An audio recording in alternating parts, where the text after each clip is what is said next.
आज की इस वीडियो में हम जर्मनी में रहने वाले बच्चों को जो चिल्ड्रन बेनिफिट्स जैसे किंडरगेल्ट या इसके अलावा और बेनिफिट्स जो मिलते हैं उनको डिस्कस करेंगे और इसके साथ साथ हम पेरेंटल बेनिफिट्स को जिन्हें एल्टरनेगेल्ट कहते हैं उसको भी डिस्कस करेंगे। ये दोनों किस्म के बेनिफिट्स किन फैमिलीज को और किन बच्चों को और कब मिलते हैं ये समझने के लिए हमें जर्मन सिस्टम को थोड़ा समझना होगा। इसलिए हम अपनी इस वीडियो में ये दोनों बेनिफिट्स कब स्टार्ट होते हैं और कैसे स्टार्ट होते हैं उसको भी डिस्कस करेंगे। हम अपनी इस वीडियो को 3 हिस्सों में डिवाइड करेंगे। पहले हिस्से में हम देखेंगे कि जब चाइल्ड की बर्थ का टाइम होता है उस टाइम पेरेंट्स को क्या फैसिलिटीज दी जाती हैं। दूसरे फेज में हम चिल्ड्रन बेनिफिट्स को देखेंगे, किंडरगेल्ट जिसे कहते हैं, और उससे जुड़े हुए और बेनिफिट्स को। और तीसरे फेज में हम ये देखेंगे कि ये सारा पैसा आता कहां से है। न्यूबॉर्न बेबी के अगर पेरेंट्स को फैसिलिटीज देने की बात की जाए तो ये प्रोसेस बच्चे के पैदा होने से ही स्टार्ट हो जाता है। उसमें 3 चीजें इंपॉर्टेंट हैं। एक पेरेंटल लीव जिसे एल्टर्नसाइड कहते हैं, दूसरा पेरेंटल बेनिफिट्स जिसे एल्टर्नगेल्ट कहते हैं, और तीसरा मुटरशुट्स या मुटरशुट्सगेल्ट। मुटरशुट्सगेल्ट खासतौर पर उन माओं के लिए होता है जो एम्प्लॉयड होती हैं या कहीं पर जॉब कर रही होती हैं। इसके लिए आपको बेबी की बर्थ से 12 हफ्ते पहले अप्लाई करना पड़ता है और ये फेज बेबी की बर्थ से 6 हफ्ते पहले शुरू होता है और बेबी की बर्थ के बाद 8 हफ्ते तक चलता है। और खास केसेस में जैसे अगर आपके बेबी को कोई प्रॉब्लम है, कोई बीमारी है, तो ये 12 हफ्ते तक भी एक्सटेंड हो सकता है। इसके अलावा न्यूबॉर्न बेबी के पेरेंट्स पैदाइश के दिन से लेकर अगले 2 साल तक 14 महीनों की पेड लीव्स के लिए भी अप्लाई कर सकते हैं। और इस दौरानी में जो इनको मंथली पेमेंट्स मिलती हैं उसे एल्टर्नगेल्ट कहते हैं। एल्टर्नगेल्ट जो है ये दोनों वालिदैन में से किसी एक को कम से कम 2 महीनों के लिए और ज्यादा से ज्यादा 12 महीनों के लिए मिल सकती है। ऐसे केसेस में जिसमें वालिदा जॉब नहीं करती लेकिन सिर्फ वालिद जॉब करता है, वालिद को कम से कम 2 महीने की पेरेंटल लीव लेनी पड़ेगी ताकि उसको पेरेंटल बेनिफिट्स मिल सकें जिसे एल्टर्नगेल्ट कहते हैं। पेरेंटल बेनिफिट्स जिसे एल्टर्नगेल्ट भी कहते हैं, इसकी कम से कम जो अमाउंट है वो 300 यूरो होती है और ज्यादा से ज्यादा जो अमाउंट है वो 1800 यूरो होती है। हम दोबारा अपनी पहली मिसाल की तरफ चलते हैं जिसमें हमने ये कहा कि वालिदा जॉब नहीं करती लेकिन वालिद जॉब करता था।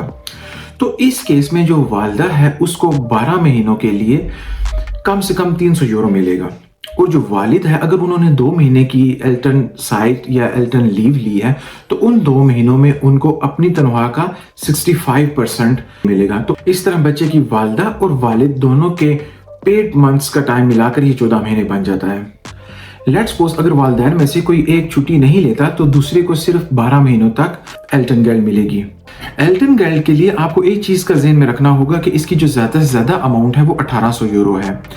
लेट्स सपोज आपकी नेटो आइनकॉमन या नेट जो तनख्वाह है वो 4000 है, तो 4000 यूरो का 65% तो 1800 से बहुत ज्यादा है, लेकिन आपको पर मंथ सिर्फ 1800 ही मिल सकता है। पेरेंटल बेनिफिट्स या एल्टर्नगेल्ट के अलावा एक और टर्मिनोलॉजी जो इस्तेमाल होती है उसे पेरेंटल बेनिफिट्स प्लस या जर्मन में एल्टर्नगेल्ट प्लस कहते हैं। वो ये कंसेप्ट है कि आप इस पैसों को जो आपको 14 महीनों में मिलते हैं इनको ज्यादा महीनों पे स्प्रेड कर दें। ये आप अपनी पार्ट टाइम जॉब्स की वजह से भी कर सकते हैं या उसके अलावा भी ऐसी आप डिस्ट्रीब्यूशन कर सकते हैं। तो ये अमाउंट होती उतनी ही है जितनी आपको 14 महीनों में मिलनी है, लेकिन बस इसको आपने ज्यादा महीनों पे डिवाइड कर दिया है। बासिस एल्टर्नगेल्ट और एल्टर्नगेल्ट प्लस के दरमियान फर्क जानना बहुत जरूरी है, लेकिन इससे भी पहले एक और टर्म का जानना भी बहुत जरूरी है जिसको लेबन्समोनात कहते हैं। लेबन्समोनात आपके बेबी के पैदा होने वाले दिन से शुरू होने वाले महीने को कहते हैं। फॉर एग्जाम्पल आपका बेबी 10th ऑफ मार्च को पैदा हुआ तो लेबन्समोनात 10th ऑफ मार्च से लेकर 9th ऑफ अप्रैल तक होगा। आप जो अपने एल्टर्नसाइड की प्लानिंग है वो भी बेबी के लेबन्समोनात के मुताबिक करेंगे और इसी तरह जो एल्टर्नगेल्ट आपको मिलेगी वो भी लेबन्समोनात के मुताबिक ही मिलेगी। तो अब हम चलते हैं अपने मेन टॉपिक की तरफ कि बासिस एल्टर्नगेल्ट और एल्टर्नगेल्ट प्लस में फ़र्क क्या है। बासिस एल्टर्नगेल्ट आपको मैक्सिमम फर्स्ट 14 लेबन्समोनात में मिलेगा और मिनिमम फर्स्ट 12 लेबन्समोनात में। 12 लेबन्समोनात में किस कंडीशन में मिलेगा और 14 लेबन्समोनात किन कंडीशन में होगा ये मैं अपनी वीडियो के पहले हिस्से में बता चुका हूँ। दूसरी तरफ एल्टर्नगेल्ट प्लस आप मैक्सिमम 32 महीनों तक ले सकते हैं। जैसा मैंने पहले भी कहा ये होती वही अमाउंट है जो कि आपको पहले 14 महीनों में मिलनी होती है, लेकिन सिर्फ आप इसकी डिस्ट्रीब्यूशन ज्यादा महीनों पर कर देते हैं। इसी तरह आप बासिस एल्टर्नगेल्ट के मॉडल को एल्टर्नगेल्ट प्लस के मॉडल के साथ कंबाइन भी कर सकते हैं। ये combination situation to situation different हो सकती है, इसलिए मैं अपनी इस वीडियो में इसकी डिटेल्स में नहीं जाऊंगा। अगर आपके बेबी की बर्थ होने वाली है और आप एल्टर्न बेनिफिट्स जिसे एल्टर्नगेल्ट कहते हैं उसके लिए अप्लाई कर रहे हैं तो आपके लिए एक और मालूमात का जानना बहुत जरूरी है। वो ये कि अगर आपके बेबी की बर्थ प्लान्ड डेट से 6 हफ्ते पहले होती है तो आपको 1 महीना एक्स्ट्रा एल्टन गेल्ट मिलेगा। और इसी तरह अगर बेबी की बर्थ 8 हफ्ते पहले प्लान्ड बर्थ डेट से हो जाती है तो आपको 2 महीने एक्स्ट्रा एल्टन गेल्ट मिलेगी या पेरेंटल बेनिफिट्स जिसे कहते हैं वो मिलेंगे। और अगर 12 हफ्ते पहले बेबी की बर्थ हो जाती है तो आपको 3 महीने एक्स्ट्रा पेरेंटल बेनिफिट्स मिलेंगे। और इसी तरह अगर 16 हफ्ते पहले बेबी की बर्थ हो जाती है प्लान डेट से तो आपको 4 महीने एक्स्ट्रा एल्टन गेल्ट मिलेगी या पेरेंटल बेनिफिट्स। जर्मनी में पेरेंट्स को फैसिलिटेट करने के लिए एक और बहुत इंपॉर्टेंट कंसेप्ट है जिसे किंडरक्रांकेनगेल्ट कहते हैं। साल में 15 छुट्टियां करने की इजाजत है और ये छुट्टियां पेड होंगी। अब हम अपने वीडियो के दूसरे और बहुत अहम हिस्से की तरफ चलेंगे जिसमें हम चिल्ड्रन बेनिफिट्स या किंडरगेल्ट को डिस्कस करेंगे। बेसिक चाइल्ड बेनिफिट जिसे किंडरगेल्ट कहते हैं उसकी अमाउंट 250 यूरोस है और ये जर्मनी में लीगली रहने वाले हर रेजिडेंट के बच्चे को मिलती है। और ये बच्चे की पैदाइश से लेकर नॉर्मली 18 साल तक मिलती है, लेकिन कुछ केसेस में ये 21 या 25 साल तक भी मिलती है। मिसाल के तौर पे अगर 18 साल के बाद भी आपका बच्चा अनएम्प्लॉयड है और उसने अपना अनएम्प्लॉयमेंट जो डिपार्टमेंट है वहां पे अंदराज कराया हुआ है तो उसको 21 साल तक ये 250 यूरोस मिलेंगे।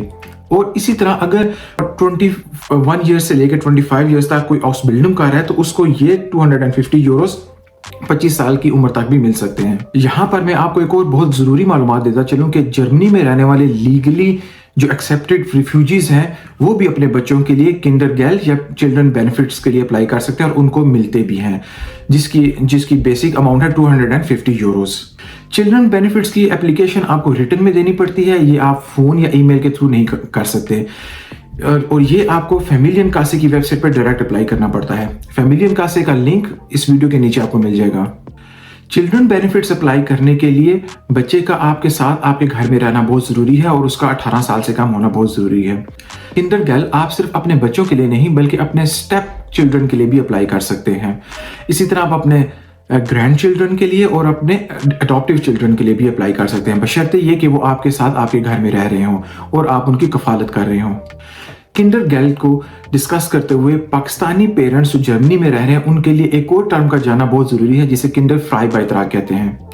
किंडरगेल्ट और किंडर फ्राई बाइत्राग के कंसेप्ट को आप ऐसे समझें कि किंडरगेल्ट जो है ये आपको पूरा साल आपके अकाउंट में मिलती है और किंडर फ्राई बाइत्राग जब भी आप टैक्स क्लियरेंस करवाते हैं तो आप जो भी अपने टैक्स क्लियरेंस फॉर्म में डाटा देते हैं उसके मुताबिक फाइनेंस जाम आपके सारे डाटा को एनालाइज करता है और फिर देखता है कि आपके लिए किंडरगेल्ट ज्यादा बन रही है किंडर फ्राई बाइत्राग, और जो भी इन दोनों में से आपके लिए ठीक रहता है और अगर इन दोनों में कोई डिफरेंस आ रहा है तो वो उसको आपके टैक्स क्लियरेंस में एडजस्ट कर देता है। और इस मद में लेट्स सपोज आपका किंडर फ्राई बाइत्राग वो आपके लिए बेहतर था तो इस मद में जो आपके एक्स्ट्रा पैसे बन रहे होंगे तो वो आपको पे आउट करने की बजाय आपके टैक्स में एडजस्टमेंट हो जाएगी और अगर फिर भी कोई एक्स्ट्रा अमाउंट बन रही है तो वो आपको टैक्स क्लियरेंस की मद में वापस आ जाएगी।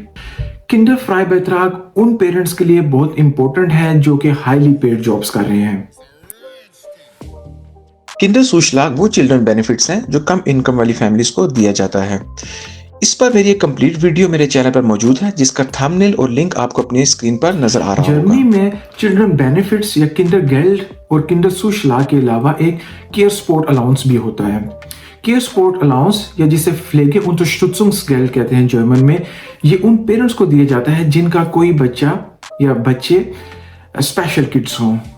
बुंडस मिनिस्टीरियम फॉर फैमिली की तरफ से एक बहुत इंफॉर्मेटिव टूल बनाया गया है जहां पर आप इन सब बेनिफिट्स के बारे में बहुत डिटेल इंफॉर्मेशन हासिल भी कर सकते हैं और ये भी देख सकते हैं कि आप किन किन बेनिफिट्स के लिए एलिजिबल हैं। उस वेबसाइट का लिंक मैंने अपनी इस वीडियो की डिस्क्रिप्शन में आपके लिए अटैच कर दिया है। तो अभी तक की वीडियो में हमने देखा कि जर्मनी में जब भी कोई बच्चा पैदा होता है तो जर्मन सिस्टम बच्चे को और उसके वालिदैन को कैसे फैसिलिटेट करता है। अब हम अपने वीडियो के आखिरी हिस्से में चलते हैं जहां पे हम देखेंगे कि ये सारा पैसा आता कहां से है। जर्मनी के मजबूत, कंप्यूटराइज्ड और करप्शन फ्री टैक्सेशन निजाम ने जर्मनी को ना कि सिर्फ इकोनॉमिकली बल्कि सोशली भी बहुत मुस्तहकम किया है।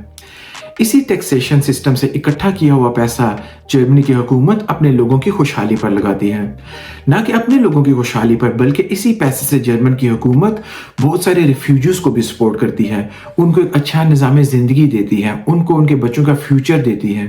आपको ये जानकर हैरानगी होगी कि जर्मनी में जॉब या बिजनेस करने वाले लोग अपनी कमाई का 20 से 45% हिस्सा जर्मन फाइनेंस डिपार्टमेंट को टैक्स की मद में दे देते हैं।